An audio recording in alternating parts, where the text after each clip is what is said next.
त्याचा जीव गेलाय. तर त्याच्या मृत्यूशी एवढं शेवटच्या क्षणीही त्यांचे हाल झाले. प्रशासनावर विश्वास होता खूप, पण त्यांनी ती दखल न घेतल्यामुळेच वेळ आली माझ्यावर. न्याय मिळूस तर कोणीही आम्ही स्वस्त बसणार नाहीत. आम्हाला कायदा कुठलाही हातात घ्यायचा नाही, आणि घ्यायचा असता तर आम्ही त्याच दिवशी घेतला असता. बीड जिल्ह्याच्या केज तालुक्यामध्ये मागच्या 20 तारखेला विलास घुले नामक युवकाची निर्घृणपणे हत्या करण्यात आली होती आणि संबंध या हत्येच्या अनुषंगाने जिल्ह्यासह राज्यामध्ये हळहळ व्यक्त करण्यात आली होती. तब्बल 3 दिवस जो मृतदेह आहे तो न्यायाच्या प्रतीक्षेमध्ये ठेवण्यात आला होता. कुटुंबाने तो मृतदेह ताब्यात घेण्यास नकार दिला होता. आज आपण मयत विलास घुले याच्या गावी आहोत, टाकळी या ठिकाणी. त्याचे बंधू रमेश घुले आपल्यासोबत आहेत. काय सांगता येईल? अतिशय संघर्षमय अशी ही एका प्रकारचा तो लढा होता. आज आहे लढा आहे. काय सांगता येईल सगळ्या परिस्थितीला तुम्ही तोंड दिलेलं आहे?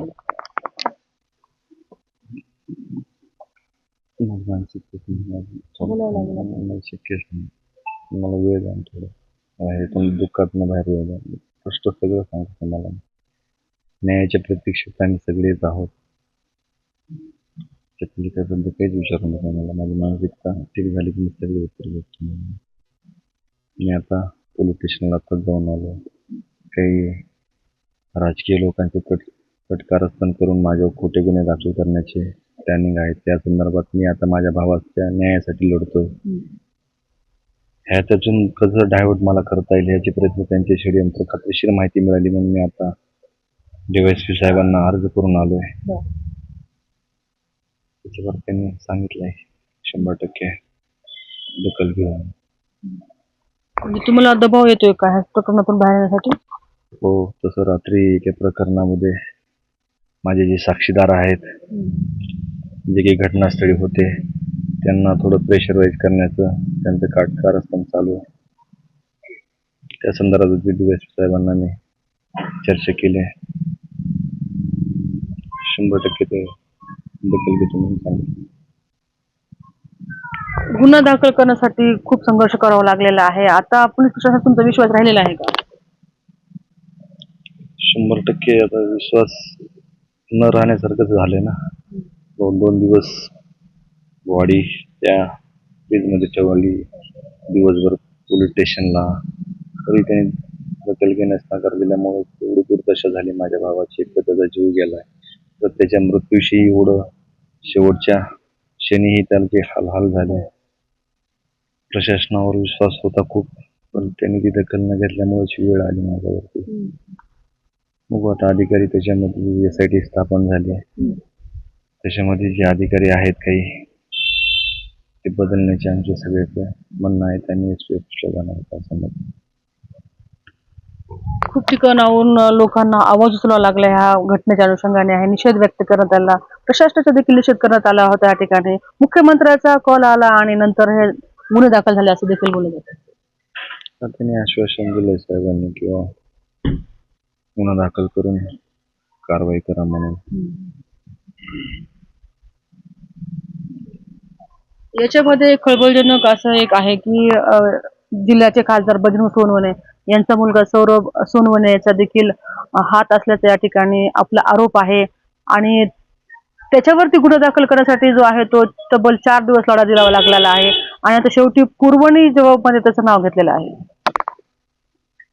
हो, माझ्या भावाने जे प्रकार मला सांगितला, दवाखान्यावरती सांगितला, ॲम्ब्युलन्समध्ये सांगितला, अंबाजोगाईच्या दवाखान्यामध्ये जे प्रकार सांगितला, कुणी केलं, कोणाचे नाव घेतले होते, काय केलं होतं, सगळं मी पूर्ण जबाबामध्ये दिलंय. यावरती खासदारांना माध्यमांनी बरेच वेळा विचारण्याचा प्रयत्न केलेला आहे, पण खासदारांचं एकच म्हणायला आलंय की त्यांना गोवण्याचा प्रयत्न केला जाते, त्यांच्या मुलाला गोवण्याचा प्रयत्न केला जात आहे. तुमच्या ज्या मागण्या आहेत त्या त्यांनी पण म्हटल्यात की पूर्ण व्हायला पाहिजेत. मात्र काय नेमकं म्हणता येईल, हे राजकारण आहे की काही वेगळा प्रकार आहे? डायव्हर्ट केलं त्याने, राजकारणाचं डायव्हर्ट स्वतः केलं त्यानेच विषय डायव्हर्ट केला. आम्ही नाही काही डायव्हर्ट केला. जी घटना घडली, जी सांगितली त्याच पद्धतीने आम्ही तक्रार दिलेली आहे. आमचं डायव्हर्ट करण्याचं काय, माझा भाऊ गेलाय, मला डायव्हर्ट राजकारण करायचं काय गरज आहे? माझा कुठलाही राजकारण करण्याचा हेतू नाही. म्हणजे तुम्हाला असं म्हणायचं आहे की खासदार जे आहे ते त्याच्या मुलाला वाचवण्यासाठी प्रयत्न करतायत? तपासात तर होईलच ना, दूध का दूध पाणी का पाणी. मी तर कालच सांगितलं की त्यांची नार्को टेस्ट करा आणि जग जाहीर करा. सगळं दूध का दूध पाणी का पाणी होईल ना. या प्रकरणामध्ये SIT दाखल झालेली आहे. प्रकरण म्हणजे गठीत करण्यात आलेली आहे आणि त्या तपासाचा जो आहे तो वेग वाढल्याचं देखील समोर येत आहे. आपणही देखील म्हणतायत की आता तपास सुरू झालेला आहे. तुम्हाला देखील धमक्या येत आहेत. मग तुम्हाला असं वाटतं का तपास पारदर्शक होईल म्हणजे या गोष्टी? नाही, प्रेशर खूप आहे डिपार्टमेंट वरती. तपासामध्ये तो खूप इन्व्हॉल्व करण्याचे प्रयत्न चालू आहेत त्यांचे, पण ते यश त्यांना येणार नाही. आम्ही सगळे गावकरी पूर्ण सगळं माझा समाज बांधव माझ्यासोबत आहे. त्यामुळं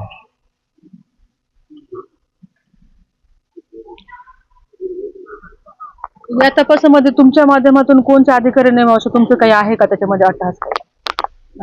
आहेत ना. आज आम्ही SIT जी स्थापन केली, जे प्रमुख आहेत त्यांच्याशी चर्चा केली आम्ही.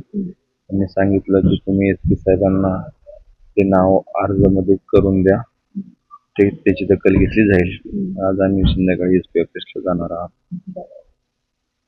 9 आरोपी अटक करण्यात आलेले आहेत. तर त्यांच्या आता PCR मध्ये ते लोक आहेत आणि नेमकं तुमच्या आणखी काय अपेक्षा आहे त्याच्या माध्यमातून?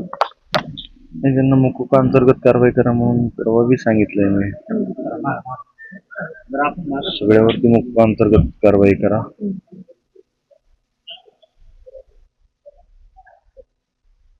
नाहक तुमच्या भावाचा या ठिकाणी बळी गेलेला आहे. सोडवायला जाणं त्याला खूप महागात पडलेलं आहे. संबंध कुटुंबावर तुमच्या शोककळा पसरलेली आहे. गावात देखील शोककळा पसरलेली आहे. कधी न भरून निघणारी ही दरी निर्माण झालेली आहे आणि आता आलेला आहे तो वाटलं संघर्ष आलेला आहे. आता खूप मोठा संघर्ष आहे तुमचा. कशी लढाई असणार आहे पुढची तुमची? न्याय मिळूस तर कोणीही आम्ही स्वस्त बसणार नाहीत. त्याच वेळेस त्याच्या आत्म्याला शांती लागणार आहे. त्याचा खूप माझ्यावर विश्वास होता. जोपर्यंत न्याय मिळत नाही तोपर्यंत कोणी स्वस्त बसणार नाही. त्यांची सगळ्यांची राखच जेलच्या बाहेर आल्याशिवाय तोपर्यंत कोणीच ह्या लढ्यातनं हटणार नाही. थोडं मी पण त्याला शब्द दिला, भावाला पण माझ्या. आपल्या आईचा आक्रोश आम्ही पाहिलेला आहे. आपल्या आईचं म्हणणं होतं की कुणाच्या बदल्यात कोण. आता त्यांना एवढ्या त्या गोष्टी रागावत्या का बोलतात त्या. आमचा न्याय व्यवस्थेवर पूर्ण विश्वास आहे आणि आम्हाला कायदा हातात घ्यायचा नव्हता म्हणून तर मी पहिलं भावाकडे दवाखान्याकडे गेलोय. आम्हाला कायदा कुठलाही हातात घ्यायचा नाही आणि घ्यायचा असता तर आम्ही त्याच दिवशी घेतला असता. आमचा न्याय व्यवस्थेवर 100% विश्वास आहे. ज्यांच्यावर गैरविश्वास आहे त्याच्यावरनं आम्ही वरिष्ठांना त्यांच्या बोलून त्याच्यामध्ये आम्ही अधिकारी चेंज करण्याचे सांगितलंय. तर आपण पाहू शकतो की या ठिकाणी विलास घुलेचा जो आहे तो नाहक असा बळी गेलेला आहे. आता परिवार शोककला आहे. पूर्ण गावात जे आहे ते शोककळा पसरलेले आहेत. अनेक ठिकाणचे आहेत ते लोक भेटण्यासाठी, सांत्वन करण्यासाठी या ठिकाणी घुले परिवाराकडे येत आहेत. सांत्वन केलं जात आहे. मात्र आता आपण पाहिलेलं आहे की मयत विलास घुले यांचे भाऊ यांच्यावरती देखील आता दबाव येत असल्याचे देखील त्यांनी म्हटलेलं आहे. त्यांनी नुकतीच जे आहे ते पोलीस प्रशासनाला तक्रार देखील दिलेली आहे. आता या न्यायासाठी जे आहे ते शेवटपर्यंत लढू असं देखील त्यांनी या ठिकाणी म्हटलेलं आहे. तर येणाऱ्या काळामध्ये या प्रकरणामध्ये नेमके कोणते अपडेट्स होतात आणि कोणत्या घडामोडी घडतात आता हे देखील पाहणं तितकंच महत्त्वाचं असणार आहे. टाइम्स नाव मराठीसाठी सुकेश नाईकवाडे, बीड.